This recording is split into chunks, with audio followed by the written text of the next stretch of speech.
Army संस्था अशी आहे की politically religiously by all means we are a neutral India. तुम्हाला आर्मी बॅकग्राऊंड असेल आणि तुम्ही तसे व्हालच असं नाही, किंवा नसेल आणि तुम्ही तसे नाही होणार असंही नाही. ते तुमचं इंडिव्हिज्युअल तुम्ही कसे आहात ते खूप मॅटर करतं. Which has been the toughest posting? सर्वात डिफिकल्ट आणि मोस्ट चॅलेंजिंग वॉज सियाचीन. तिथे मेन चॅलेंज आहे the fight with the weather and to keep the morale of your men high. तुमच्या मेनला तुम्ही चांगल्या प्रकारे ओळखता आलं पाहिजे. कोण कुठल्या सिच्युएशनमध्ये कसं युटिलाइज झालं पाहिजे. तुम्हाला तुमचे वेपन सिस्टम कोणतं वापरतायत तुम्ही. Weather to an extent is predictable, पण समोरचा दुश्मन प्रेडिक्टेबल नसतो. समोरचं काय करणार आहे, कधी करणार आहे, कधी काही करू शकतो. तिथे तुमचे 120 जेवढे जवान तुमच्या सोबत गेलेले आहेत वरती, ते सगळे सही सलामत वापस आले पाहिजेत. इट इज इनफेमसली सेड की तुम्ही सियाचीनमध्ये गेल्यानंतर कुठला ना कुठला तरी you get one illness along with you. नमस्कार, मी अमेय. कसे आहेत सगळे? तुमच्या सगळ्यांचं पुन्हा एकदा खूप खूप स्वागत आपल्या नव्या एपिसोडमध्ये. आम्ही हा चॅनल मराठी लोकांसाठी सुरू केलाय. देशात, परदेशात कुठेही असलेल्या मराठी माणसांपर्यंत पोहोचण्याचा हा आमचा प्रयत्न आहे. या चॅनलच्या माध्यमातून आम्ही वेगवेगळ्या लोकांशी संवाद साधून त्यांची जर्नी तुमच्या समोर आणण्याचा प्रयत्न करतोय. आजचा जो आपला एपिसोड आहे तो खऱ्या अर्थाने स्पेशल आहे, कारण हा आपला पहिला आर्मी स्पेशल पॉडकास्ट आहे. आजचे जे आपले गेस्ट आहेत ते म्हणजे रिटायर्ड मेजर आदित्य देशमुख. आदित्यने 10 वर्ष महार रेजिमेंटमध्ये सर्व्ह केलं आणि 2021 साली ते रिटायर झाले. सर्व्हिसमध्ये असताना त्याने सिक्कीम, पूंछ आणि सियाचीन सारख्या चॅलेंजिंग सेक्टरमध्ये पोस्टेड होते. कसा राहिला त्यांचा फौजी लाईफचा प्रवास, काय होते त्यातले चॅलेंजेस, सध्या चर्चेत असलेल्या अग्निवीर स्कीमला घेऊन काय आहे त्यांचं मत, जाणून घेऊया आजच्या एपिसोडमध्ये.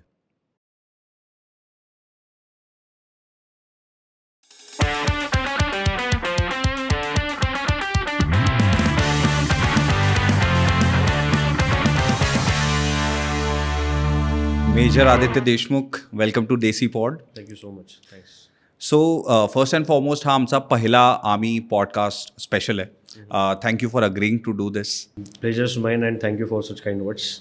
जर मी विचारलं की एक नॉन आर्मी फॅमिलीमधला मुलगा जेव्हा आर्मीमध्ये येतो, विजवी एक आर्मी बॅकग्राऊंडमधला येतो, so what are the kind of things जे तुम्हाला वाटतं differentiates both kind of people? Well, to be very honest, it makes a little difference to an extent. Like I wouldn't say मी completely आर्मी बॅकग्राऊंडमधून येतो, कारण की माझे जे आजोबा होते ते 1964 मध्ये रिटायर झाले. And after that he was just there to discipline me since when I was child. But असं as such motivation as such असं आजूबाजूला कोणी नव्हतं आर्मीमध्ये, कोणीच नव्हतं. म्हणजे एअरफोर्समध्ये किंवा नेव्हीमध्ये वगैरे एक एक बिलीफ होता की आर्मीमध्ये जावं, असं इच्छा होती, पण असं ॲज सच असं कोणी नव्हतं. सो फरक पडतो. मी माझे कोर्समेट्स किंवा मित्र जे आहेत ज्यांचे वडील ऑफिसर होते, जे रिटायर झाले किंवा जे स्टील म्हणजे सर्विंग होते, आणि त्यांनी जॉईन केल्यानंतर त्यांची जी मॅच्युरिटी लेवल होती किंवा त्यांचं अप्रोच जो होता टुवर्ड्स अ पर्टिक्युलर थिंग, म्हणजे आम्ही अकॅडमीमध्ये असताना पण किंवा त्यावेळेस काय काय गोष्टींवरती किती इम्पॉर्टन्स द्यायचा, कोणत्या गोष्टीला किती इम्पॉर्टन्स द्यायचा, because it's a very very competitive world altogether. It's a very very competitive profession. आणि तिथे you are adjudged on your performance. तुमचा परफॉर्मन्स कसा आहे, तुमचं स्पोर्ट्समध्ये तुम्ही कसे आहात, तुम्ही फिजिकली कसे आहात, तुमचे फिजिकल स्टँडर्ड्स किती चांगले आहेत, तुमचे मेंटल स्टँडर्ड्स किती चांगले आहेत, तुम्ही किती मेंटली किती स्ट्रॉंग आहात, या सगळ्या गोष्टींमध्ये somebody who has just joined arm forces from somebody who doesn't have any kind of background, who has joined, so he has to struggle through all these things. Whereas people who have got army background proper, like parents, direct parents or their sisters or brothers are there in armed forces, they are guided in a much more better way. आणि त्यांच्यासाठी ते struggle नसतं. They know what exactly is suppose to be done after joining the academy, ट्रेनिंगच्या वेळेस आणि training नंतर, how to aspire career wise, how to aspire ahead, certain how to perform in your courses, आणि कोर्सेसमध्ये किती चांगलं grading मिळाल्यानंतर तुमचे कसे कसे पोस्टिंग येतील आणि कुठल्या कुठल्या पोस्टिंगला. So their career is properly planned. They have got a say means their parents or their siblings, they help them how to plan their career ahead, किती परफॉर्मन्स कुठे कुठे रिक्वायर्ड असतो. Whereas people who are not from that kind of background, eventually they also get the guidance from their peers, their seniors and everyone. But what they have nurtured or they have inherently got before getting into the training, that is something which is definitely म्हणजे ते असतं आणि ते खूप महत्वाचं असतं. तो फरक असतो बेसिकली. राईट. पण टॉकिंग अबाउट व्हॅल्युअर, टॉकिंग अबाउट ब्रेव्हरी, ज्या स्टोरीज तुम्ही आजोबांकडनं ऐकल्या that is completely your individual perspective. तिथे तुमचं इंडिव्हिज्युअल तुम्ही कसे आहात ते खूप मॅटर करतं. Overall it was when it comes to valor, when it comes to bravery, those things are there. Of course they are there, and they are there in almost everyone. I'm not saying specifically only with the people who have got army background. Normally पण लोकांमध्ये असतात त्या qualities. It is just that की कुठे कोणती गोष्ट trigger होईल आणि how you will respond to that particular aspect ते प्रत्येक इंडिव्हिज्युअल वरती डिपेंड असतं. It is nothing to do with the म्हणजे तुम्हाला आर्मी बॅकग्राऊंड असेल आणि तुम्ही तसे व्हालच असं नाही, किंवा नसेल आणि तुम्ही तसे नाही होणार असंही नाही. Right. It is not sacrosanct. So talking about Sainik school मध्ये जायच्या आधी were you in a normal school, convent school? I was day scholar. अच्छा, नॉर्मल स्कूलमध्ये होतो. राईट. तो जो ट्रान्झिशन होता, टिपिकली सैनिक स्कूलचा परसेप्शन हा आहे लोकांमध्ये की that is to inculcate discipline, which I am sure ते असेलच. पण त्याच्या व्यतिरिक्त जेव्हा तुम्ही त्या वयात सैनिक स्कूलमध्ये जाता compared to your convent school, ज्याच्यामध्ये ते एका रेंजचे मुलं असतात आणि मेंटली ते तेवढे इव्हॉल्व्ह असतात. सो व्हॉट यू थिंक, काय असं वेगळं सैनिक स्कूलमध्ये घडतं which may influence them in a strong way, ज्याच्यामुळे ते पुढे जाऊन आर्मी जॉईन करतात किंवा प्रोबॅबिलिटी त्यांची जास्ती असते? Is there anything you found it जेव्हा तुमच्या experience? My Sainik school or the Sainik school in which I was, it's not basically, let me clarify that thing first, की मी जिथे होतो ती सैनिकी सेवापूर्व शिक्षण संस्था आहे. It is by the Maharashtra government of Maharashtra. त्याचं इंग्लिशमध्ये ट्रान्सलेशन आहे सर्व्हिसेस प्रिपरेटरी इन्स्टिट्यूट. आता ती एक 1977 पासून ॲक्टिव्ह असलेली अशी स्कूल आहे जी 11वी-12वी पुरती आहे ती. आणि दुसरी गोष्ट, तिथे it is one of the major feeder to National Defence Academy in today's date. ती basically it's not regular Sainik school. ही एक अशी संस्था आहे जिथे 10वी नंतर आम्ही एंट्रन्स एक्झामिनेशन देतो. जवळपास 5,000 ते 6,000 मुलं त्याची एंट्रन्स एक्झामिनेशन देतात. व्हेरियस 5 सेंटर्स आहेत महाराष्ट्रामध्ये त्याचे.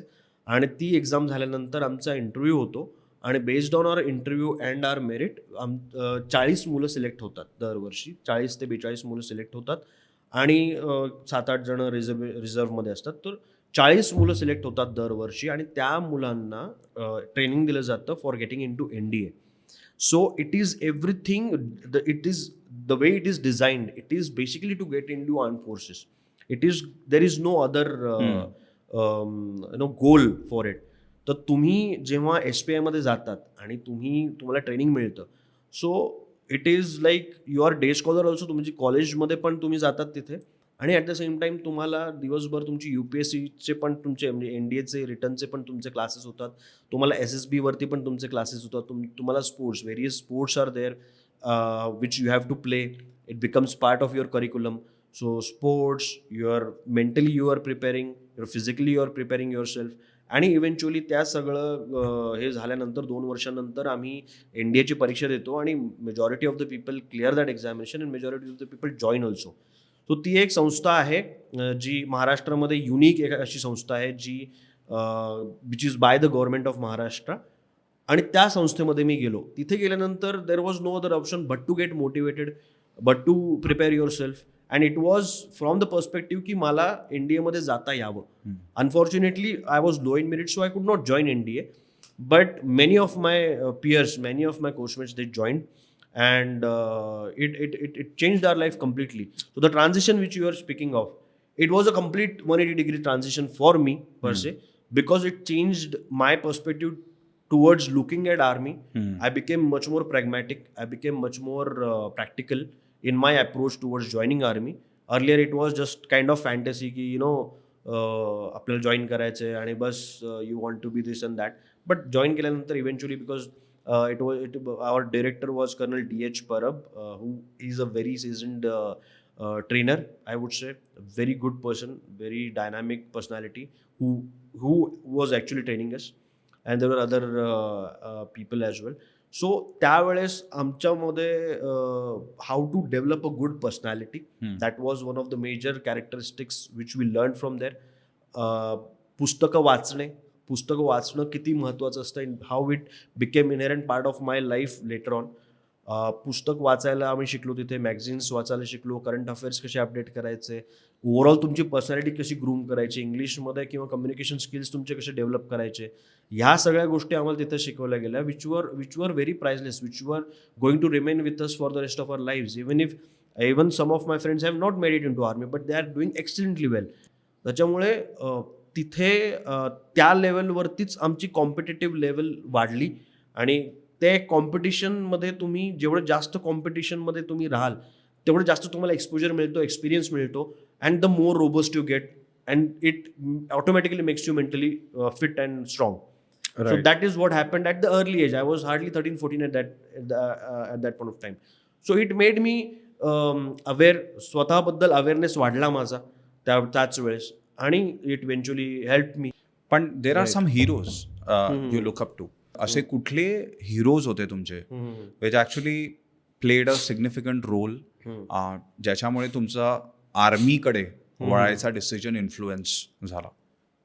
बरेच होते. म्हणजे मी when I was growing up आर्मीकडे वळण्याचा ॲज सच नव्हता, पण आर्मीचा जेव्हा मी डिसिजन घेतला आर्मीमध्ये येण्यासाठी, त्यावेळेस बरेचसे असे लोक होते.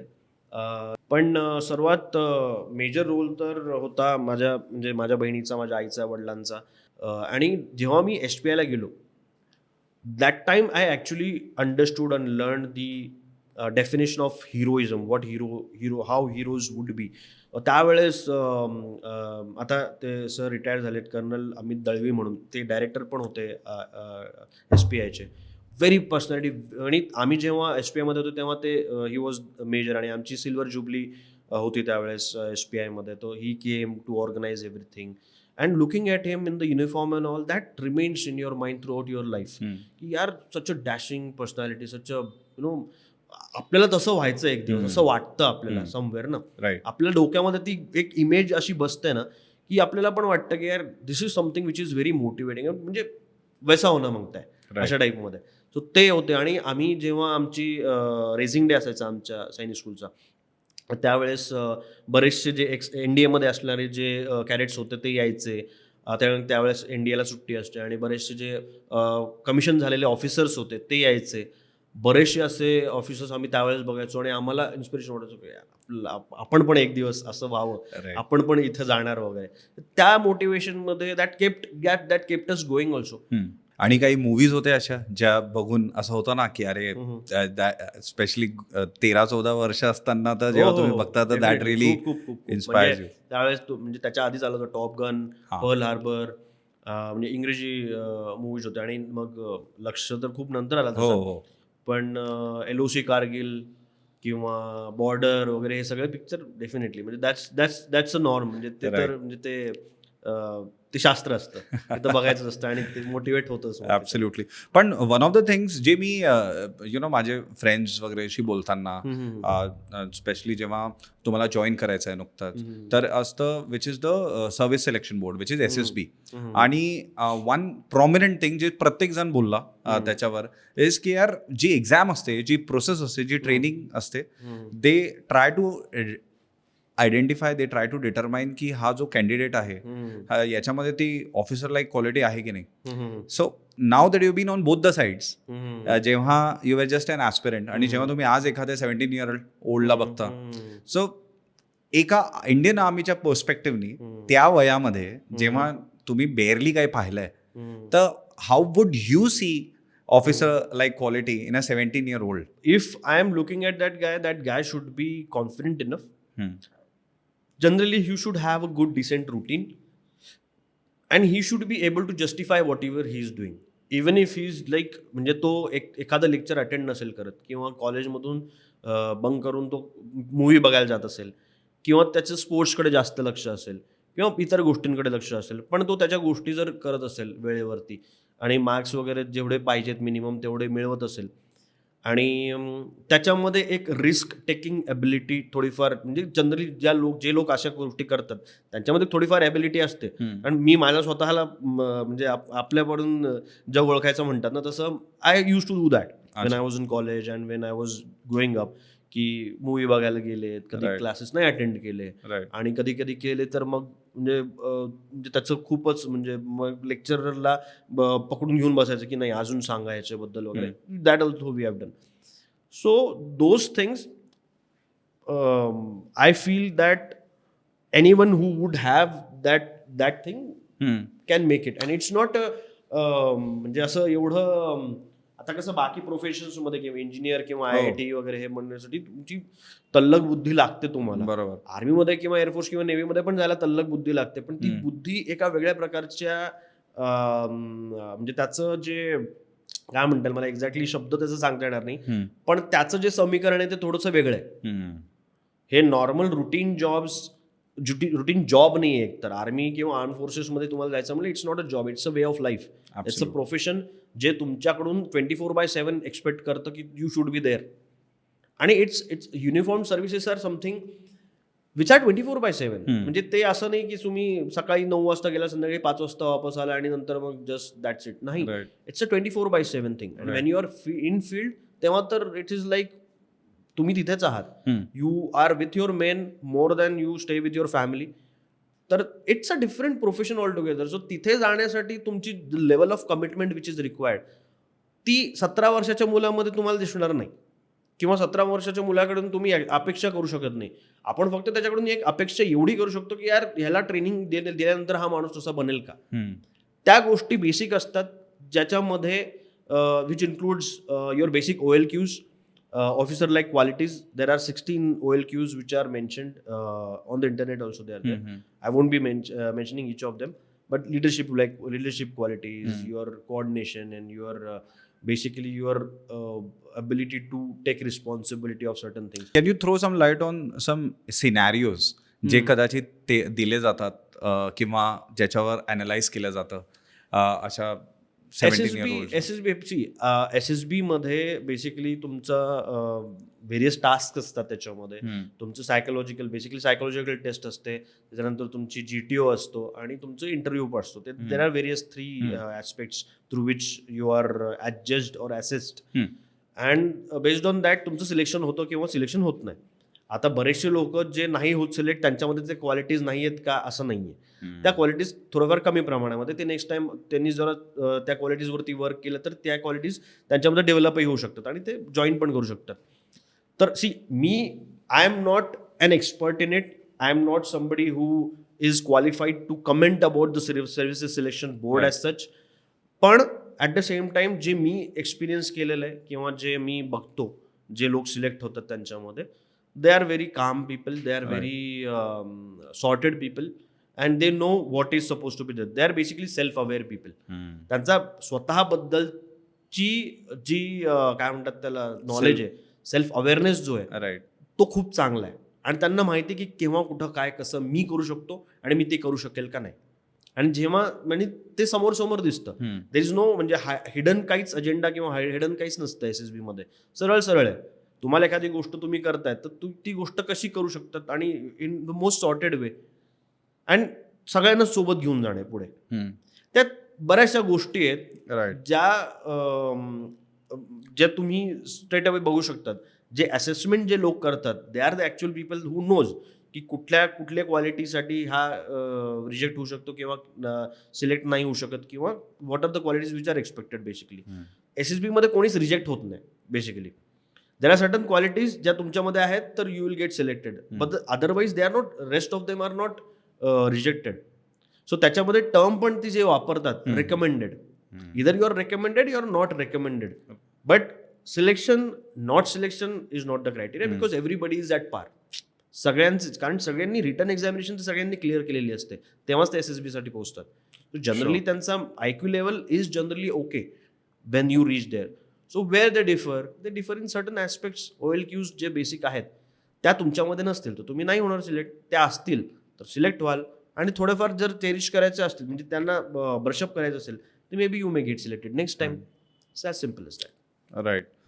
सो मला कॉन्व्हर्सेशन थोडे वेगळ्या डिरेक्शनमध्ये न्यायचं आहे आणि यातला एक पार्ट म्हणजे इतक्या वर्षांमध्ये आय एम शुअर बरेचसे पोस्टिंग तुम्ही बघितल्या. सो जर मी you been in different places, तर या सगळ्यामध्ये जर मी तुम्हाला विचारलं की which has been the toughest posting जी पर्सनली तुम्हाला वाटली, आता व्हॉट वुड दॅट बी? सर्वात तशी अवघड वेदर वाईज सर्वात डिफिकल्ट आणि most challenging was Siachen definitely. कारण सियाचीनमध्ये तुमच्या सगळ्याच गोष्टींची पराकाष्ठा लागते.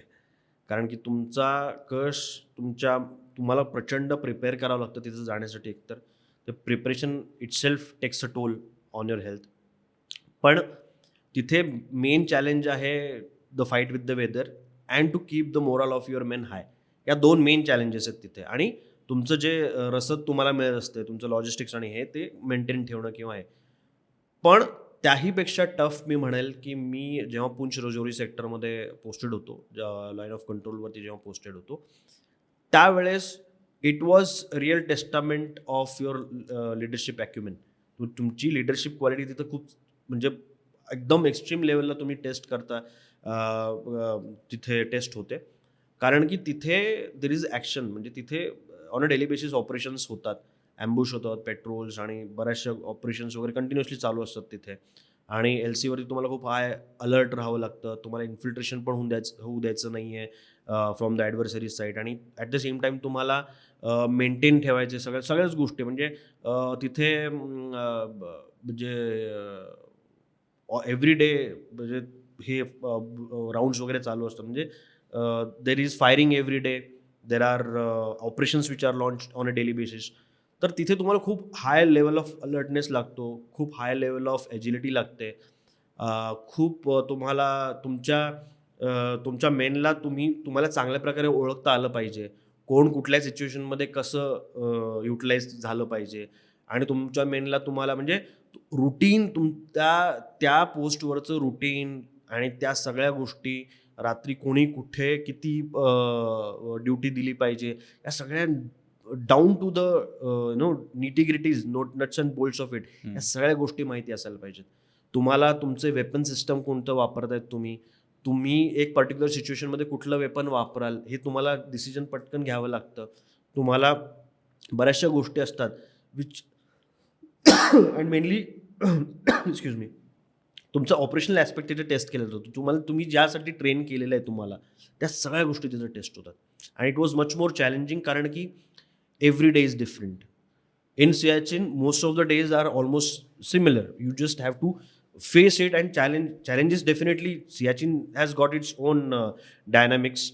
पण पुंछ राजौरी सेक्टरमध्ये मला जास्त चॅलेंज ह्याच्यासाठी वाटलं की तिथे एकतर ऑपरेशन्स खूप कंडक्ट करावे लागले आणि दुसरी गोष्ट वेदर एवढं एक्लिमेंट नव्हतं. पण डायरेक्ट तुमच्यासमोर दुश्मन असल्यानंतर तुम्हाला दुश्मन, कारण की weather to an extent is predictable, पण समोरचा दुश्मन प्रेडिक्टेबल नसतो. समोरचा काय करणार आहे, कधी करणार आहे, तो कधीही काही करू शकतो, जसं त्याच्यासाठी आपण कधी काही करू शकतो. सो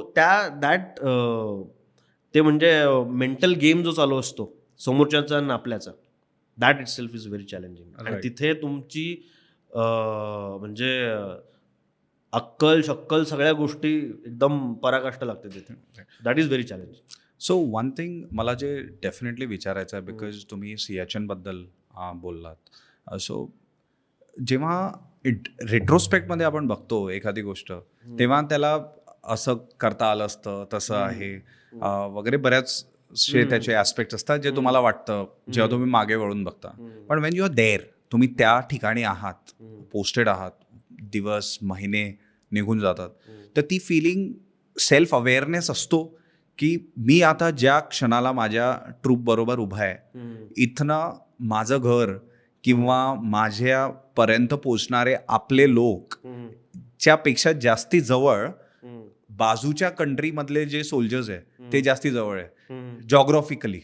आणि अदरवाईज मला कोणाला किंवा माझ्या ट्रूप्सला किंवा जी मदत मिळायला पाहिजे या स्टेजला, बिकॉज ऑब्व्हियसली ऑल्टिट्यूड खूप हायवर असतं ते. So are you always self aware about it, की जेव्हा आपण बघतो की boss no this is something which is a difficult terrain, असं तो थॉट नेहमी असतो डोक्यात? सी एनी पर्सन, ठीक आहे, एनी पर्सन, इट्स अ म्हणजे हे खूप थोडंसं ना, इट्स अ म्हणजे थोडासा क्रिटिकल पॉईंट आहे. I will explain it to in detail. एखादी गोष्ट तुम्ही लहानपणीपासून करता, ठीक आहे, म्हणजे मला भूक लागते, मी जेवण करतो आणि मला एक पर्टिक्युलर गोष्ट आहे, मला ॲलर्जी आहे त्या गोष्टीची, तर मी खात नाही, किंवा माझी आई म्हणते की खाऊ नकोस, किंवा कॉफी किंवा वांगं वगैरे खाऊ नकोस, तुला ॲलर्जी आहे त्या गोष्टीची. You are aware about it. Over a period of time it becomes your routine, की तुम्हाला अवेअरनेस आहे त्या गोष्टीचं, तुमचं रुटीन बनतं ते. आणि मग मोठं झाल्यानंतर पण तुम्ही यू फॉलो दोज थिंग्स, है ना. It is similar to that. तुम्हाला माहिती आहे की तुम्ही सियाचीनमध्ये आहात, ही इटसेल्फ इज अ खूप मोठी जबाबदारी आहे. आणि ती ठीक आहे, ती जबाबदारी अशी आहे की एकतर तुम्ही ऑफिसर आहात, तुम्ही तिथे तुमच्यावरती तुम्हाला बघणारे लोक आहेत तिथे. तुम्ही तुमचा इंडिव्हिज्युअल शो नाही येतो की तुम्ही गेलात तिथे आणि तुम्ही राहिला तिथे आणि आला नाही. There are 100 people, other people, 140 other people who are there, 120 technically, but I had 140 people who are there in that complex which is spread over 47 kilometers. Right from the ranges, म्हणजे हाईट 20,000 फुटांपासून ते खाली 14,000 फुटांपर्यंत, 13,000 फुटांपर्यंत तुमच्या posts आहेत तिथे. तुम्हाला प्रत्येक व्यक्तीच्या डिटेल्स माहिती असायला पाहिजेत, because that is what is demand over there. सियाचीनमध्ये फक्त तुम्ही एकटे चढून गेलायत तिथे आणि तिथे तुम्ही 4 महिने राहून आलायत, हा विक्रम नाही आहे, हे काहीच नाही आहे. तिथे तुमचे 120 जेवढे जवान तुमच्या सोबत गेलेले आहेत वरती, ते सगळे सही सलामत एकतर वापस आले पाहिजेत. आणि ज्या वेळेस जे ड्युटीज तुमच्या असतात तिथे, सियाचीनमध्ये फक्त आपण ऑक्युपाय नाही करत पोस्ट जाऊन, तिथे व्हेरियस चॅलेंजेस असतात. तिथं आम्हाला लॉजिस्टिकल चेन मेंटेन ठेवावी लागते. माझ्या फॉरवर्ड पोस्ट्स आहेत तिथे, त्याच्यानंतर पण लोक येणार आहेत, तर त्यांची रसद पूर्ण तिथे झाली पाहिजे. तर त्यासाठी मला रोज लिंक्स काढावे लागतात, मला स्वतःला तिथं राशन घेऊन जावं लागतं, कारण की तेवढं माझ्याकडे मॅनपॉवर नाही आहे की किंवा तिथे कुठलेही व्हेकल जाऊ शकत नाही, किंवा तिथे म्हणजे सर्टन एक्सटेंटवरती हेलिकॉप्टर्स येतात, आम्हाला राशन देतात, एअर मेंटेन्ड हे म्हणतात त्यांना, पण त्याच्या पुढे तर आम्हालाच घेऊन जावं लागतं. तर त्या प्लॅन करायच्या, वेळेमध्ये ते तिथे पोहोचलं पाहिजे.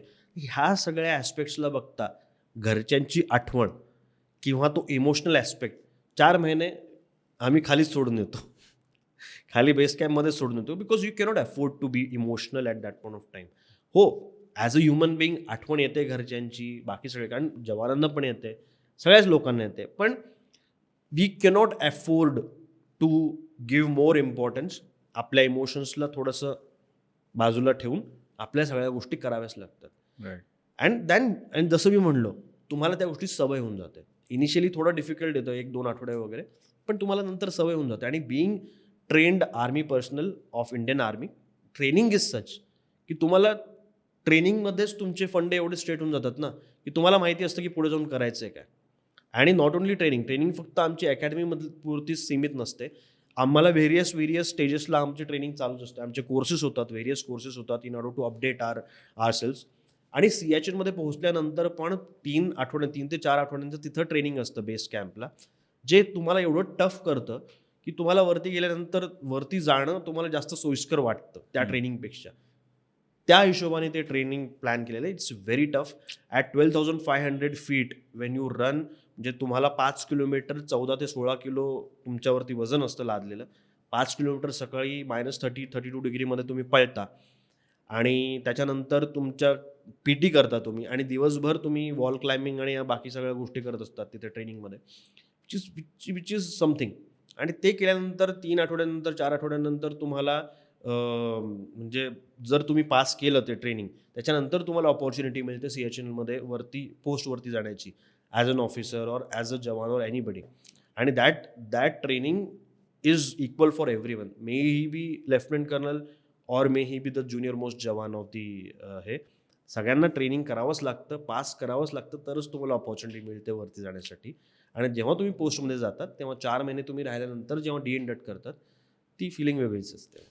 राईट. पण टॉकिंग अबाउट हाय अल्टिट्यूड, जेव्हा जसं तुम्ही म्हटलं हेलिकॉप्टर पण एका लेवलपर्यंतच जाऊ शकतं. Yes yes. सो असे काही इन्सिडेंट्स घडले वर?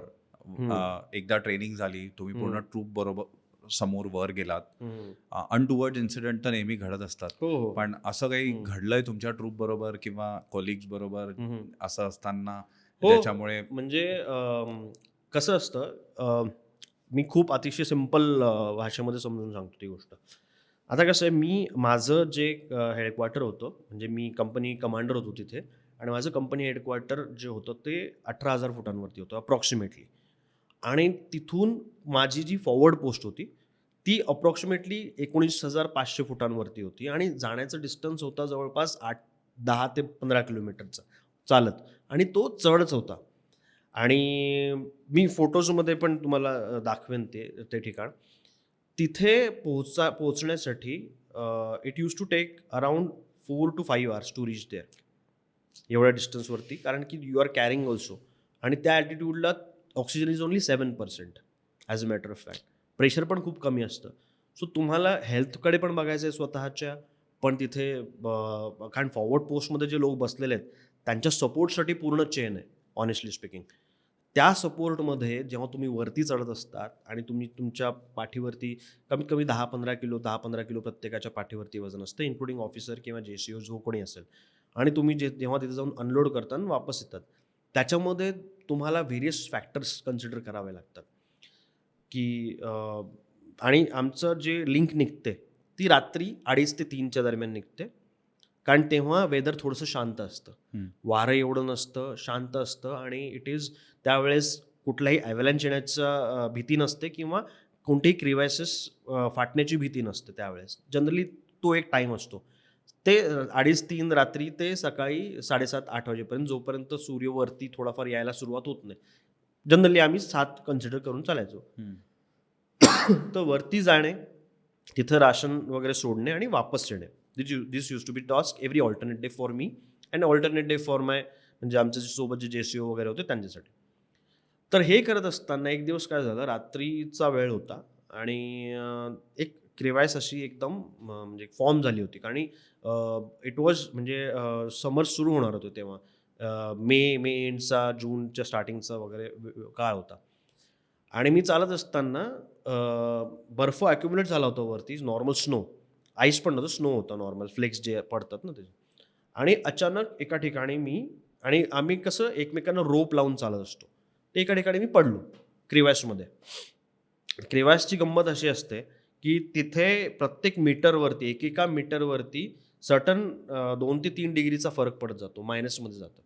आणि मी जेव्हा पडलो त्याच्यामध्ये अप्रॉक्सिमेटली 50-60 फूट मी खाली गेलो असेल अचानक. म्हणजे 50-60 पण म्हणजे थोडंसं मला वाटलं तसं, पण एवढं पण नसणार आहे. पण मी गेलो खाली, आणि आय वॉज म्हणजे रोप टाईट होतं, आणि म्हणजे आय वॉज त्याच्यामुळे माझ्या जवानांनी मला इमिजिएटली वरती ओढलं. पण ते जेवढे केवढे म्हणजे मिनिस्क्युल अमाऊंट ऑफ सेकंड, म्हणजे 1-1.5 मिनिटासाठी मी खाली गेलो असेल, आणि I again was pulled up. पण त्याच्यामध्ये पण म्हणजे म्हणतात ना, नानी याद आ गई, किंवा everything flashes in front of you. It was so cold. I started freezing already within that minute, कारण की इट वॉज -80-90 पर्यंत असेल खाली टेम्परेचर, कारण ऑलरेडी सरफेसवरती it was -40-42 degrees. So I realised की everything is bonus after that. त्याच्यानंतर मला जेन्युइन वाटलं, हे याच्यानंतर सगळंच बोनस आहे, कारण की those kind of incidences happen once. एकदा काय झालं की माझ्या एका जवानाची तब्येत खूप खराब झाली, आणि वेदर इन्क्लिमेंट होतो, आणि खूप कमी विंडो होतो आमच्याकडे एअरलिफ्ट करण्यासाठी. आणि त्या याच्यामध्ये त्याला वरती आम्ही ऑलमोस्ट 19,000 फुटांवरतून खाली जवळपास 14-13,000 फुटांपर्यंत त्याला आणलं. He was airlifted. Fortunately he was saved, कारण त्याला he was having acute mountain sickness which was getting converted in to high altitude pulmonary oedema जे म्हणतात, म्हणजे लंग्समध्ये तुमच्या पाणी हे व्हायला लागतं. तर ते होण्याचे चान्सेस होते त्याचे, पण luckily he was evacuated in time, आणि त्याला वाचवलं. ते असे इन्सिडेन्सेस वगैरे होते काही सियाचीनमधले, विच जे U4C जे होऊ शकतात असं तुम्हाला ट्रेनिंगमध्ये सांगितलं जातं की असं होऊ शकतं तर हे असं केलं पाहिजे. पण ऑन ग्राउंड जेव्हा ते ॲक्च्युली घडतात तुमच्यासोबत त्यावेळेस situation is different. That time you have to be very very fast in taking decisions and taking and alarming people en route. Right. So आता स्पेसिफिकली इतके महिने अशा चॅलेंजिंग पोस्टिंगवर जेव्हा आपण राहतो तर त्याचे जे आफ्टर इफेक्ट्स आहेत, त्याचे जे स्कार्स आहे ते पुढे जाऊन पण तुम्हाला कुठेतरी येतात. कारण पूर्ण ट्रूप बरोबर तुम्ही जेव्हा इतके वर्ष स्पेंड करता, इतके महिने स्पेंड करता, सो एखादा ट्रॉमा असतो जो सडनली तुम्हाला ट्रिगर करतो. सो डज दॅट हॅपन इतके वर्ष झाल्यानंतर पण होतं असं कधी?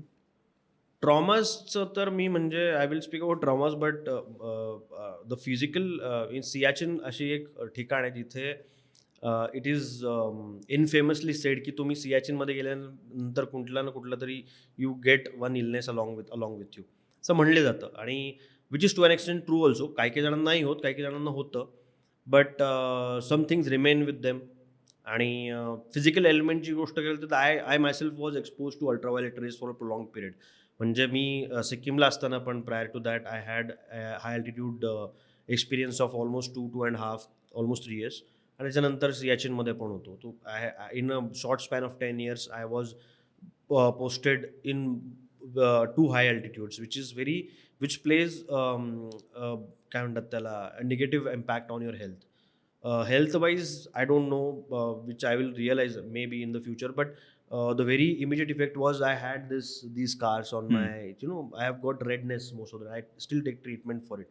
पण ते तेव्हा म्हणजे मी एक्सपोजर झालं अल्ट्राव्हायोलेट रेसचं. तर त्याच्यानंतर म्हणजे मी जेव्हा नॉर्मल अल्टिट्यूडमध्ये आलो, त्याच्यानंतर पण तो रेडनेस तसाच राहिला. मग देन काय होतं की जी स्किन फॉर्म होते किंवा स्किन सेल्स जे फॉर्म होतात ते टोटल कम्प्लिटली फॉर्म व्हायच्या आधीच they die. So for that I still take treatment for it आणि त्याच्यासाठी वगैरे. पण ते that remains. I don't know till when it will last or it's something which I cannot say. So those some things which remain with you. A lot of people go through a lot of things. Some people lose their fingers to a chilblain or for frostbite. Some people बरेचसे अशा casualties होतात which can be avoided but sometimes you just can't help it. Right. Yeah. So तुम्ही सियाचनच्या व्यतिरिक्त you mention about Poonch आणि correct आणि you sed that leadership wise ती खूप चॅलेंजिंग राहिली. Yes, yes. सो असा एखादा सिनॅरिओ झालेला स्पेशली जेव्हा तुम्ही आपल्या ट्रूप बरोबर असताना ज्यामध्ये you are actually in a fix की यार आता एक्झॅक्टली काय करायला पाहिजे. इट कुड बी स्ट्रॅटेजिक, कदाचित it could be workforce related. तुमच्याकडे तेवढे लोक त्या क्षणाला त्या मोमेंटला अवेलेबल नाही आहे for what ever reasons. So why do you call it इतकं चॅलेंजिंग का राहिलं ते तुमच्यासाठी? I cannot give out the exact details of operations, but generally जे मी फेस केलं तिथे it was about the manpower and the task. That challenge was always there. It will remain that way. कारण की तुम्हाला जेवढी ॲम्पल अमाऊंट ऑफ मॅनपॉवर पाहिजे that particular task करण्यासाठी तुम्हाला कधीच मिळणार नाही. So that was a bigger challenge. Besides that making people aware, because सियाचिनमध्ये किंवा इतर ठिकाणी किंवा कसं तुम्ही जनरली बघितलं असेल आर्मीमध्ये पॅटर्न फॉलो होतो. जनरल एक रुटीन असतं, पॅटर्न असतो. तिथे तसं नाही करू शकत because you don't want to be predictable. तुमचा पॅटर्न तुम्ही बनवू नाही शकत तिथे बिकॉज तुमचा जो बसलेला आहे समोर, तुमचा जो ॲडव्हर्सरी आहे तो तुम्हाला कंटिन्युअसली ऑब्झर्व करतो आणि तुम्ही पण त्याला ऑब्झर्व करताय.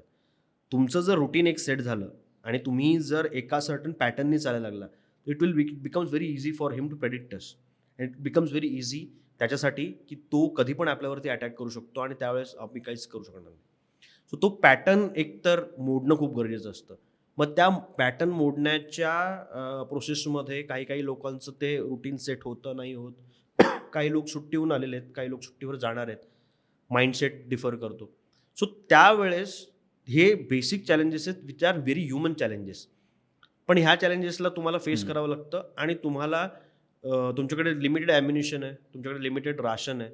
ते कसं तुम्हाला सर्टन, कारण की तुम्हाला रोज लिंक करत म्हणजे जिथून राशन येतं ते तो रूट पण समोरच्याच्या टार्गेटवरती असतो. मग जिथून तो लिंक येणार आहे, मग तो पण टार्गेटवरती असल्यामुळे ते रोज करता येत नाही तुम्हाला. 8 दिवस, 15 दिवस, महिनाभर, कधी-कधी फायरिंग चालू असते कंटिन्युअस फॉर 2-2, 3-3 दिवस, 2-2 आठवडे फायरिंग चालू असतं कंटिन्युअस. मग त्यावेळेस करता येत. मग त्यावेळेस तुम्ही तुमचं राशन कसं मॅनेज कराल? तुमचं बाकी ॲम्युनिशन आहे, ते कसं मॅनेज कराल? Because always priority is given to the ammunition. तो ॲम्युनिशन कसं मॅनेज कराल? आणि बाकी सगळ्या गोष्टी पण असतात. पण ते सगळं प्लॅन तुम्हाला करावं लागतं. आणि देर आर अशा काही सिच्युएशन असतात जेव्हा तुमच्यावरती कंटिन्युअसली पाउंडिंग होतं, कंटिन्युअसली तुम्हाला तुमच्यावरती फायरिंग होत असतं. म्हणजे तुमच्यावरती जे असेल, म्हणजे मिसाईल्स असतील किंवा जेवढे केवढे वेपन्स असतात, ते सगळे तुमच्यावरती फायर होत असतात. तर त्यावेळेस तुम्हाला अवेअरनेस तुमचा एवढा लागतो की you have to clearly pass instruction to your jawans not to get out of their FRPs, but at the same time तुमचे जे आमचे जे बंकर्स बनलेले असतात त्याच्यामधून बाहेर नाही निघायचं, but at the same time observation पण करायचं असतं. सो त्या सगळ्या गोष्टी कोऑर्डिनेट करणं हे खूप तसं टेक्निकल असतं, पण त्या गोष्टी तुम्हाला कराव्या लागतात. आपण एक प्रश्न मला विचारायचा, बिकॉज वन थिंग जे मला डेफिनेटली कळलंय पुंज आणि CHN मध्ये असताना इज लॅक ऑफ ॲक्सेसिबिलिटी जी असते. आणि माझा जो नेक्स्ट प्रश्न आहे, it is going to a different direction. आणि तो मला विचारायचा आहे, एक आर्मी सेंटिमेंट काय असतं तेव्हा, तो ज्या टेन्युअरमध्ये तुम्ही वेगवेगळ्या पोस्टिंग्स कव्हर केल्या, त्याच्यामध्ये बरेच इन्सिडेंट्स नॅशनली, म्हणजे आपण जसं उर्वी घेतलं, पुलवामा घेतलं, कॅप्टन अभिनंदन वाले. So lot of things happen in the last 10 years, specially this was the time जेव्हा तुम्ही डिप्लॉईड होते बऱ्याच ठिकाणी. सो आणि बराचसा एक नॅरेटिव्ह मीडियामध्ये चालत असतो, जेव्हा एक सेक्शन बोलत असतं about the army pride and all of that, which is there, no doubt about it. पण जेव्हा बरेचशा गोष्टी पॉलिटिसाइज होताना दिसतात, पर्टिक्युलरली अशा इन्सिडेंट्सला घेऊन, एक आर्मी सेंटिमेंट तेव्हा काय असतं, नेमकं ट्रूप्समध्ये कसं वातावरण असतं तेव्हा, त्याच्यावर if you could talk about मोर.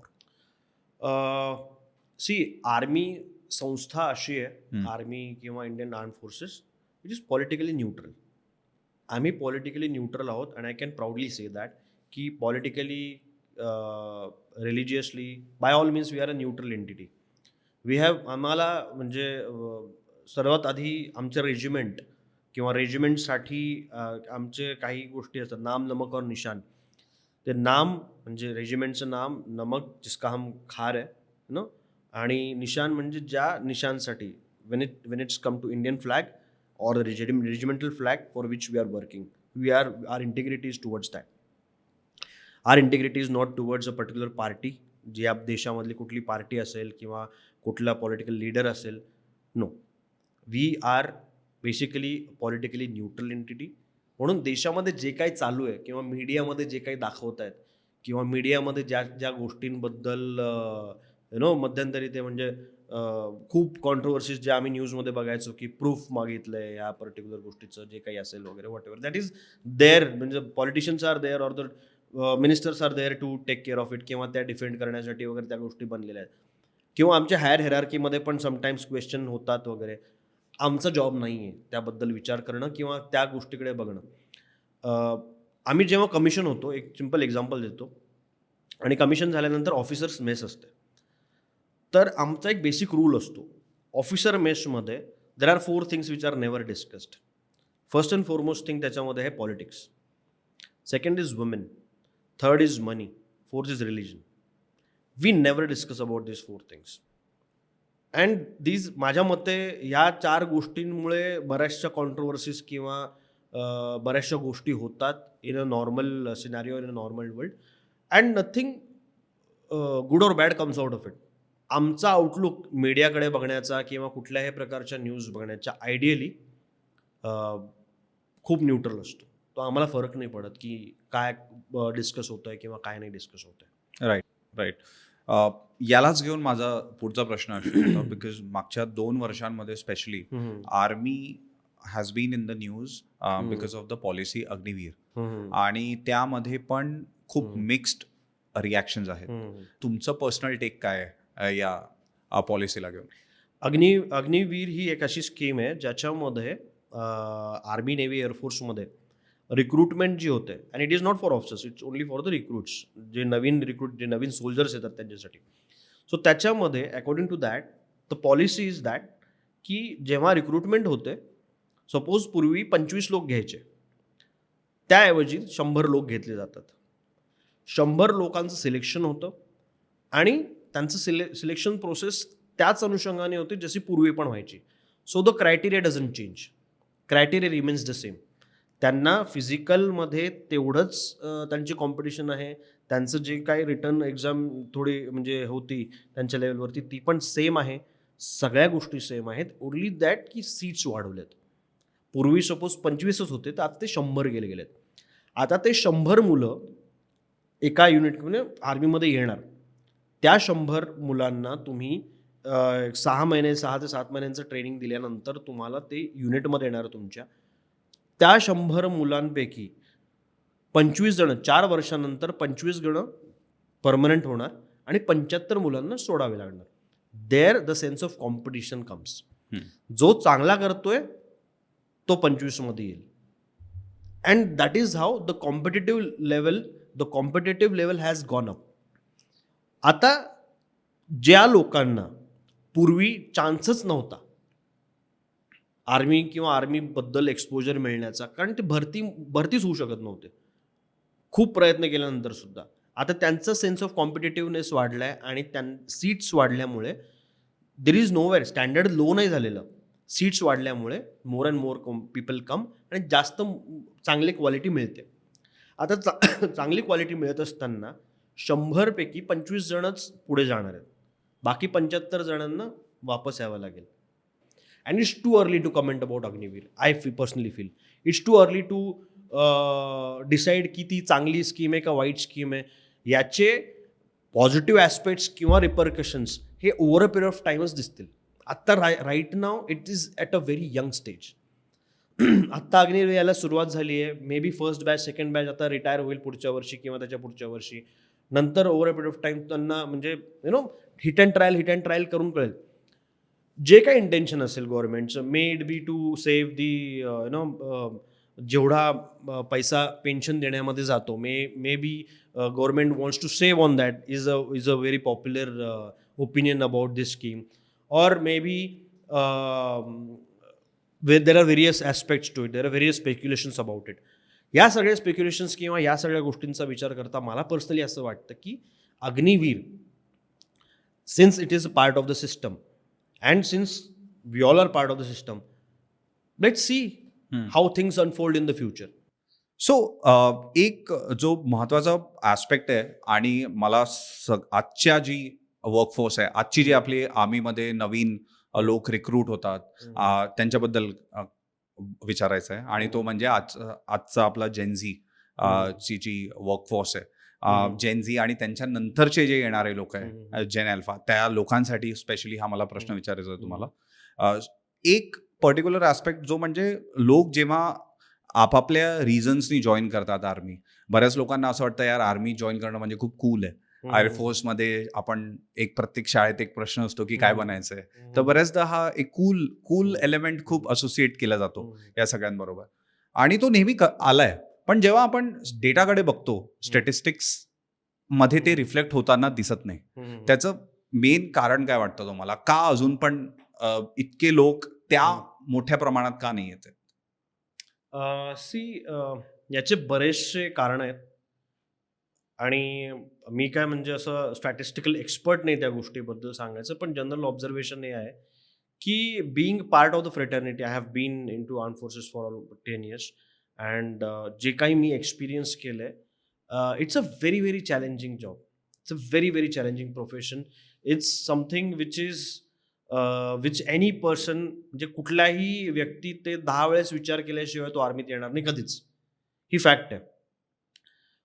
बऱ्याच लोकांना लहानपणी वाटतं, जेव्हा ते मोठे होत असतात त्यावेळेस वाटतं की यार आर्मीमध्ये जावं, आणि over a period of time मग त्यांच्या जबाबदाऱ्या वाढतात, घरच्यांच्या जबाबदाऱ्या वाढतात. घरच्यांना वाटतं की माझा मुलगा किंवा माझी मुलगी घरापासून जास्त दूर नाही गेली पाहिजे, मला त्या व्यक्तीची गरज आहे किंवा आपल्या आजूबाजूला असलं पाहिजे किंवा ज्या गोष्टी आपल्याला ऐकायला मिळतात थ्रू सोशल मीडिया किंवा याच्यामध्ये न्यूजमध्ये वगैरे की बाबा काय होतं आर्मीमध्ये वगैरे किंवा कशा गोष्टी असतात.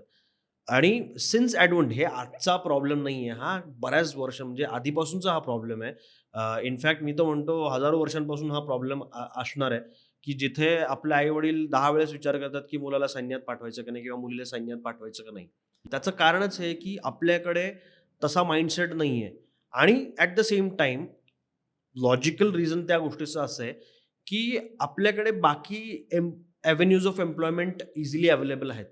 आपल्याकडे आय-टी सेक्टर आहे, जो खूप प्रमाणामध्ये वाईड स्प्रेड आहे आपल्या अख्ख्या महाराष्ट्रामध्ये. We have got best of the industries. आपल्याकडे इंडस्ट्रियलायझेशन एवढं अग्रेसर आहे, आपल्याकडे आय-टी सेक्टर एवढं अग्रेसर आहे, आपल्याकडे बाकी एजन्सीज टर्शरी सेक्टरमधल्या एवढ्या अग्रेसिव्हली वाईड स्प्रेड आहेत अख्ख्या महाराष्ट्रामध्ये. त्याच्यामुळे आपण इमिजिएटली हा विचार करतो, की मी शिक्षण घेणार आणि इट इज नॉर्मल, की हा विचार नॅचरली येणं, ऑर्गॅनिकली येणं हे खूप सोपं आहे, की मी या शाळेमध्ये हे एवढे मार्क मिळवणार, 11वी-12वीमध्ये हे विषय घेणार, इंजिनिअरिंग किंवा बी-एस-सी किंवा डॉक्टर एम-बी-बी-एससाठी ॲडमिशन घेणार, एवढे मार्क मिळणार, हे केल्यानंतर मी इथे एम्प्लॉयमेंटसाठी माझ्या अप्लाय करेल. That's it. हा आर्मीमध्ये येण्याचा किंवा लीगचे हटके जे प्रोफेशन्स आहेत, त्याच्यामध्ये येण्याचा विचार ऑर्गॅनिकली येणं शक्यच नाहीये. कारण की इनहेरेंटली तसं नाहीये वातावरण आपल्याकडे. व्हेअरएज आपण नॉर्थमध्ये गेलो सपोज आपण कुमाऊँ रिजन बघितलं, गढवाल रिजन बघितलं, पंजाब बघितलं किंवा नॉर्थमध्ये किंवा नॉर्थ ईस्टमध्ये वगैरे इनहेरेंटली एम्प्लॉयमेंट अपॉर्च्युनिटीज खूप मिनिस्क्युल आहेत. Army is the greatest feeder for as an employment also army is the greatest recruiter there. त्याच्यामुळे लोक नॅचरली ऑर्गॅनिकली आर्मीत जॉईन करणार मॅक्झिमम. आपल्याकडे तसं कधी वातावरण नव्हतं एवढं, है ना?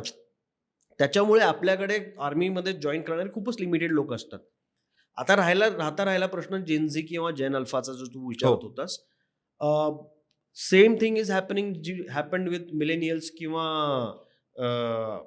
जे बूमर्स होते, लेट बूमर्स होते, त्या लोकांसोबत पण जे जसं झालं तेच जेन झी आणि जेन अल्फा सोबत तेच होणार. So there is nothing new which is happening. It has been there आणि आय डोंट फील की ते चुकीचं पण आहे. कारण की टेंडन्सीज प्रत्येकाच्या वेगळ्या असतात, इंडिव्हिज्युअल टेंडन्सीज वेगळ्या असतात. त्या रिजन बेस्ड किंवा त्या म्हणजे जिथं तुम्ही राहतात तिथल्या लोकांच्या टेंडन्सीज बदलतात. आता बेसिक फरक आपल्या पश्चिम महाराष्ट्र, मराठवाडा, विदर्भ इथे पण बरेचसे हे टेंडन्सीज किंवा लोकांच्या ॲस्पिरेशन्समध्ये फरक आहे, है ना? सो आय फील की हे असं म्हणणं की ग्लॅमर असून सुद्धा खूप कमी लोक आर्मीमध्ये येत आहेत. I feel to an extent हे म्हणणं किंवा हे असं असणं हे खूप ऑर्गॅनिकच आहे. So from a person who has been in Indian army, इतके वर्ष तुम्ही राहिले, तर which movie you feel has been close to your heart one, आणि सेकंडली कुठल्या मूवीनी फार क्लोजली इंडियन आर्मीला डेपिक्ट केलं? If you speak about Bollywood किंवा इंडियन फिल्म इंडस्ट्रीमध्ये सर्वात क्लोजली आय फील की एक तर लक्ष्य होता, ऑल टाइम फेवरेट. आणि टू एन एक्सटेंट बरेचसे असे मूवीज आलेत जे टेक्निकली खूप चांगले होते, बट वी कुड not do much well. But LOC Kargil एक खूपच अशी टेक्निकली साऊंड मूवी होती. म्हणजे technical aspects of the army, not the film production और फिल्म मेकिंग ॲज सच. ज्या डिटेल्स आर्मीच्या जशा घ्यायला पाहिजे होत्या त्या खूप डिटेलमध्ये घेतल्या होत्या आणि त्या बऱ्याचशा गोष्टी helped us in also learning more about army. जेव्हा आम्ही सैनिक स्कूलमध्ये वगैरे होतो त्यावेळेस ऑफकोर्स लक्ष्यमध्ये पण खूप डिटेलमध्ये घेतल्यात गोष्टी. पण लक्ष ज्या काळामध्ये आला किंवा इफ एट ऑल हा जर रील म्हणजे हा पॉडकास्ट फरहान अख्तर किंवा जावेद अख्तरने टू एन एक्सटेंट कधीतरी बघितला तर I really want to say hats off. Because तो ज्या वेळेस आला होता ना पिक्चर, त्यावेळेस आपण फक्त म्हणजे आर्मीमध्ये जाणारेच लोक नाही, आपण सगळे as a generation we were confused. पण सगळेच कन्फ्युज्ड होतो मॅक्झिमम लोक. ॲब्सोल्युटली. आणि तो अशा वेळेस आला होता जेव्हा आपण कन्फ्युज्ड होतो, आपल्याला काय करायचं आयुष्यामध्ये. आणि ॲट द सेम टाइम तो वेळ असा होता की जेव्हा आर्मीमध्ये पण ऑफिसर्सची खूप मेजर डेफिशियन्सी होती. So that and confusion which was there, म्हणजे तो असा म्हणजे तो समकालीन समन्वय जो गाठलाय त्यांनी त्यावेळेसचा, तो इतका छान आहे ना, की मी किती वेळेस बघितला तो पिक्चर तरी सुद्धा मला तो नवीन पद्धतीने बघतोय असंच वाटतं. कारण की ते सेंटिमेंट्स त्यावेळेस होते आणि तसे सेंटिमेंट्स बऱ्याच वेळेस येतात तुमच्या आयुष्यामध्ये. ते जे कन्फ्युजन आहे, ते बऱ्याच वेळेस होतं तुमच्या आयुष्यामध्ये. सो जेव्हा तसं होतं कन्फ्युजन, जेव्हा तुम्ही आणि ते confusion which turns into a little bit of pessimism and little bit of low feeling, little bit of sadness. तिकडे जेव्हा जायला लागतं तेव्हा मी जेव्हा तो पिक्चर बघितलाय तेव्हा मला मोटिवेटेड फील झालं आणि I got a way through out of it. So it's a very motivating picture. At the same time it's a very well thought out movie. Right. Not only from because त्याच्यामध्ये फक्त Hrithik रोशनचं career नाही दाखवलं, त्याच्यामध्ये प्रीती झिंटाचं पण career दाखवलंय. How well prepared she was किंवा त्या सगळ्या गोष्टी ज्या दाखवल्यात. आय फील की तो खूप realistic to an extent picture होता. हां, त्याच्यामध्ये ते एका पिक्चरमध्ये एका गाण्यामध्ये तो कमिशन होतो वगैरे आणि ते ट्रेनिंग एका गाण्यामध्ये संपतं. थोडंफार ते अनरिअलिस्टिक आहे. पण ओव्हरऑल जर बघता त्यावेळेस ते फार मोटिवेटिंग वाटलं होतं आणि ते बघून बऱ्याच लोकांनी म्हणजे माझ्या समकालीन बऱ्याचशा लोकांनी आर्मीमध्ये येण्याचा प्रयत्न केला आणि आर्मीमध्ये आले पण. आणि ते एक आर्मीमध्ये एक इनफेमस थोडीशी एक गोष्ट आहे. त्याच्यामध्ये लोक म्हणतात की तू कैसा है फौज में, लक्ष कॅज्युअलिटी म्हणतात. तो it's a thing, it's a notion which is used की what motivated you to join army. Everybody says की sir we are Lakshya casualty, म्हणजे लक्ष पिक्चर बघून आम्ही आलो. That is how it is. But notwithstanding it's a wonderful movie and I really liked it. मला एक विचारायचं आहे. This is a psychological question आपल्या इंडियन आर्मी ला घेऊन. So one of the things मी जे वाचत असताना रिसर्च करताना I came across was Australia मध्ये जेव्हा मिलिटरीमध्ये लोकांना हायर केलं जातं, they said that they only hire those people who have failed and bounced back. ते अशा लोकांना हायर करतच नाहीत ज्या लोकांनी नेहमी सक्सेसच पाहिल्या आयुष्यात. अच्छा. So my question to you is, जेव्हा अशा स्पेशल ऑपरेशन्ससाठी आपल्या आर्मीमध्ये लोकांना सिलेक्ट करतात, I am not talking at a fresher level, I am talking about when जेव्हा असे special operation task force depute केल्या जातात आणि आर्मीमध्ये पण आय एम शुअर लोकांना प्रत्येकाला संधी मिळत नाही, तर त्या केसमध्ये what are those kind of parameters किंवा सायकोलॉजिकली असे काही क्रायटेरियाज असतात जे कदाचित कॉमन पब्लिक पर्यंत I am sure they would not be aware of. See, याच्यामध्ये मी सांगेन की it is unit to unit. असं काही म्हणजे इंडिव्हिज्युअल चॉईस किंवा इंडिव्हिज्युअल सिलेक्शन नसतं अशा ठिकाणी. इफ माय पर्टिक्युलर युनिट, मी इन्फंट्री युनिटबद्दल सांगेन किंवा SF मध्ये कसं असतं, SF मध्ये पण एरियाज दिलेले असतात. त्या एरियामध्ये त्या पर्टिक्युलर ऑफिसरनी ते पर्टिक्युलर टास्क केलं पाहिजे. It is his responsibility, he will do it. इन्फंट्रीमध्ये पण if I am posted in a particular sector आणि त्या पर्टिक्युलर सेक्टरमध्ये माझी एक पर्टिक्युलर पोस्ट असेल, if I am being bestowed with a particular opportunity, I will perform. But I am trained, I am continuously getting trained, I am getting mentally trained, physically trained for that one particular thing or incident which I might come across. So like that, there is no disparity in training with anyone. त्याच्यामुळे सगळ्यांना ते training दिलं जातं. सगळ्या लोकांना जे training दिलं जातं ते इक्वल ह्याच्यावरती असतं. त्याच्यामुळे असं नाहीये की आता मी एक पर्टिक्युलर ऑपरेशनसाठी मी एक ऑपरेशन केलेलं आहे, तर मला आता माझा कमांडिंग ऑफिसर म्हणेल की बाबा तिकडं पण तूच ऑपरेशन कर. नाही, असं नसतं. माझ्या पर्टिक्युलर देर आर एरियाज जे दिलेले असतात. त्या एरियामध्ये आम्ही त्यावेळेस पोस्टेड असतो. आता एखादा व्यक्ती असेल कुठेतरी बँगलोरला वगैरे पोस्टेड आणि J&K मध्ये वगैरे कोणतं ऑपरेशन वगैरे करायचं, असं नाही की त्याला तिथं बोलून घेतील. त्यावेळेस तिथं जो अवेलेबल असेल त्याच्याचकडून ते ऑपरेशन होणार. सो असं ॲज सच इंडियन आर्मीमध्ये किंवा असं ॲज सच अशी डिस्पॅरिटी वगैरे नाही, नसते काही असं. Sure. We are moving towards the end of the podcast आणि मला एक विचारायचं आहे, आता इट्स बीन 3 years तुम्हाला रिटायर होऊन झालेत. सो सिव्हिलियन ते army and then back to civilian, हा जो ट्रान्झिशन राहिलाय याच्यावर हाऊ इझी, डिफिकल्ट, इनडिफरंट एकंदरीत कसं राहिलं हे? वेल, आर्मीमध्ये गेल्यानंतर पहिले तर कल्चरल शॉक होता. कारण म्हणजे असं आर्मीबद्दल तयारी तर करत होतो, पण आर्मीमध्ये गेल्यानंतर एक्झॅक्टली काय असतं माहीत नव्हतं. सो तो एक होता. म्हणजे वेगळं जगच वेगळं आहे कम्प्लिटली. म्हणजे तुमच्या नॉर्मल रुटीनसारखं ते नाही आहे. पण असंही नाही की इट इज म्हणजे हे खूप ओपन माइंडेड लोक असतात आर्मीमध्ये. खूप काय म्हणतात इन्क्लुसिव्ह असतात. खूप समजून घेणारे लोक असतात. It's a very jolly good fraternity. आणि त्याच्यामध्ये गेल्यानंतर nobody is judging you for what mistakes you are doing. In fact initially गेल्यानंतर तर तुम्ही जेवढे मिस्टेक्स करू शकाल तुम्ही करा आणि people will be there to take care of you. तुम्हाला स्टार्टिंगला अगदी लेकरासारखं सांभाळतात, ते बेबीसारखं सांभाळतात. मग तुम्ही थोडे मोठे होतात आणि then other come and you take care of them. तर तसं आहे. त्याच्यामुळे आर्मीमध्ये कसं आहे, एक प्रोटेक्टेड एन्व्हायर्नमेंट मिळालं मला पर्सनली. आणि त्या प्रोटेक्टेड एन्व्हायर्नमेंटमध्ये बऱ्याचशा अशा गोष्टी होत्या ज्या which were taken care of.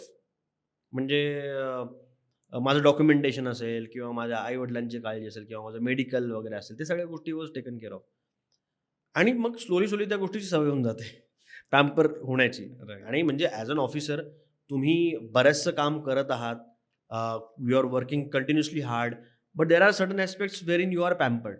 Like my jawans used to pamper, my paltan used to pamper me a lot. My commanding officers, my senior officers, my colleagues, they used to pamper me a lot. Pamper in the sense, not in serial Shona वगैरे, not that kind of pampering, but in a very good way, in a very decent way. They used to ask me, भाई कुछ खाना खाया क्या? And we used to go party and do.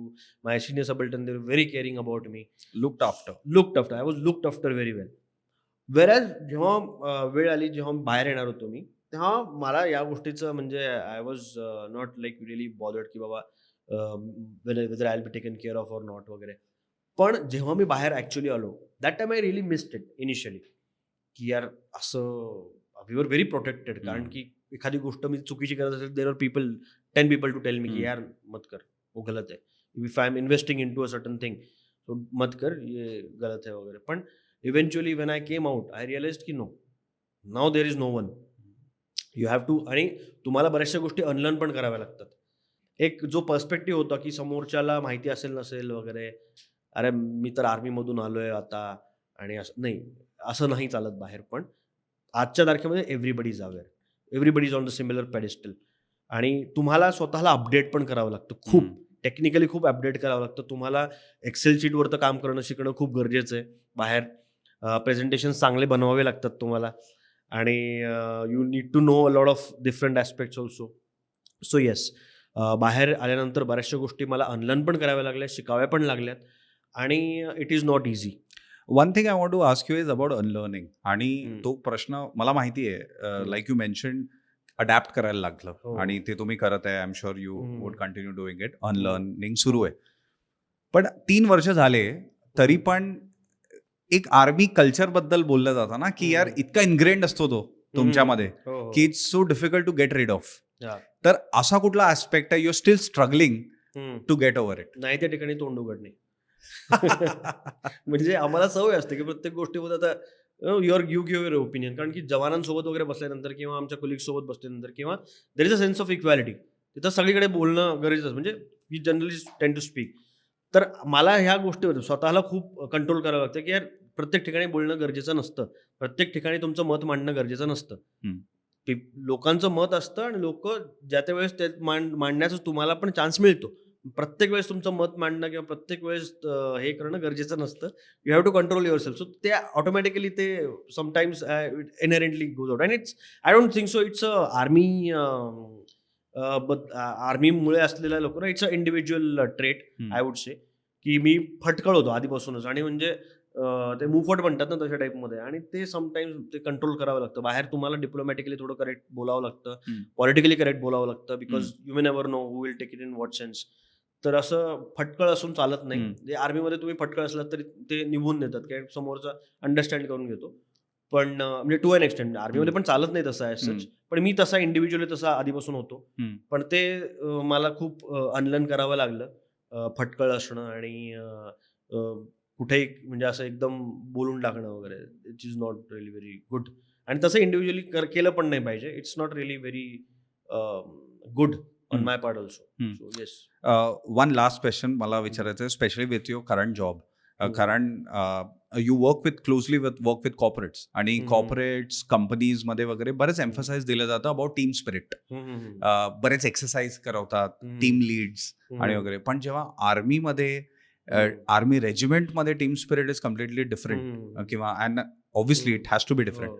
पण when you compare that kind of a team spirit vis-a-vis what you see जेव्हा एखादी team lead करताना कॉर्पोरेट्समध्ये वगैरे, so is there any kind of a common ground ज्यामध्ये you feel की यार this is something which should definitely should be inculcated in corporates so that efficiency wise, motivation wise, team मधनं productivity आपण जास्तीत जास्त एनहान्स करू शकतो? Do you feel that?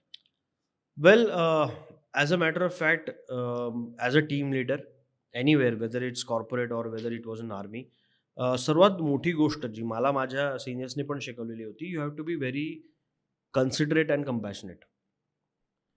तुम्ही प्रत्येकाकडून प्रत्येक गोष्ट एक्सपेक्ट नाही करू शकत आणि जी खूप चुकीचं आहे. म्हणजे सिव्हिलमध्ये पण मी माझ्या कोलिग्स वगैरे सोबत पण बोलतो की, आणि त्यांचं म्हणजे they are not from army and me being from army I have got this kind of म्हणजे माझं तसं ओपिनियन आहे किंवा हे जे मला ग्रूमिंग जे मिळालं माझ्या सिनियर्सकडून किंवा माझ्या कमांडिंग ऑफिसर्सकडून, त्या अनुषंगाने me always follow that and I have applied myself also. पण कसं होतं की जेव्हा तुम्ही कॉर्पोरेटमध्ये काम करता किंवा आर्मीमध्ये पण जेव्हा तुम्ही काम करता, ग्राउंड सिमिलरच असतात, पर्स्पेक्टिव्स वेगळे असतात, स्किल सेट वेगळा असतो, पण the output, resultant output is always the productivity. त्याच्यामुळे ती प्रोडक्टिव्हिटी अचीव्ह करण्यासाठी तुम्हाला म्हणजे एखाद्याला किती प्रेस केलं पाहिजे, पुश केलं पाहिजे, ह्याचे लिमिटेशन्स असतात. मी पर्सन एला तेवढं पुश नाही करू शकत जेवढं पर्सन सीला पुश करू शकतो, आणि पर्सन बीला पुश तेवढं जास्त करू शकतो जेवढं पर्सन सीला नाही करू शकत. तो हे तुम्हाला समजून घ्यावं लागतं. आणि इथे तुमचा म्हणजे लिडरशिप स्किल किंवा तुमचं नोईंग युअर मेन वाला जो ॲस्पेक्ट असतो तो तिथे कामी येतो, जो आर्मीमध्ये मला थोडा प्रकारे कळला होता, जो बाहेर येऊन मला कामी येतो. कॉमन ग्राउंड हेच आहे की तुमचं स्वतःचं पर्स्पेक्टिव्ह न्यूट्रल असलं पाहिजे आणि you have to be compassionate and considerate towards. कारण की समोरचा जो प्रॉब्लेम असतो बऱ्याच वेळेस म्हणजे लोक म्हणतात अरे ऐसा कुछ नहीं होता है, वो झूठ बोल रहा है वगैरे. तो झूठ बोल रहा है, एकदा झूठ बोलेल, दुसऱ्यांदा बोलेल, तिसऱ्यांदा बोलेल. बऱ्याच वेळेस जर तो बोलत असेल तर obviously he is somewhere your leadership is in to question. पण तुम्हाला ते कळलं पाहिजे आणि ती कॉमन गोष्ट असते. बाहेर पण लोक काम करण्यासाठी आतुर आहेत आणि त्यांच्यामध्ये पण काही काही लोक असतात जे थोडेसे सेकंड नेचरचे असतात. आर्मीमध्ये पण तसे असतात. पण both ways you have to handle it. Right. This is the common ground from my perspective, I feel. Thank you Aditya. I think आज आपण जो ॲस्पेक्ट्स आपण कव्हर केले आहेत, I think it could not have been more diverse on the kind of aspects and views you shared. आणि I just wish हा podcast संपायलाच नको, because माझ्याकडे I still feel there is lot of ground and things जे ऑडियन्सच्या पर्स्पेक्टिव्हनी त्यांच्यासाठी खूप fascinating आणि interesting it would actually prove that. पण this was your first Marathi podcast, तर त्याकरता I would really want to be grateful आणि I would like to thank you आमच्या सगळ्या ऑडियन्स तर्फे, टीम तर्फे, की तुम्ही अग्री केलात आणि तुम्ही आलात आणि इतका वेळ आमच्यासाठी काढला. So thank you so much once again for joining us. Pleasure is always mine. Thank you so much. Thanks a lot. आजचा हा एपिसोड तुम्हाला कसा वाटला हे आपल्या कॉमेंट थ्रू नक्की आम्हाला कळवा आणि त्याचबरोबर लाईक, शेअर आणि सबस्क्राईब करायला विसरू नका.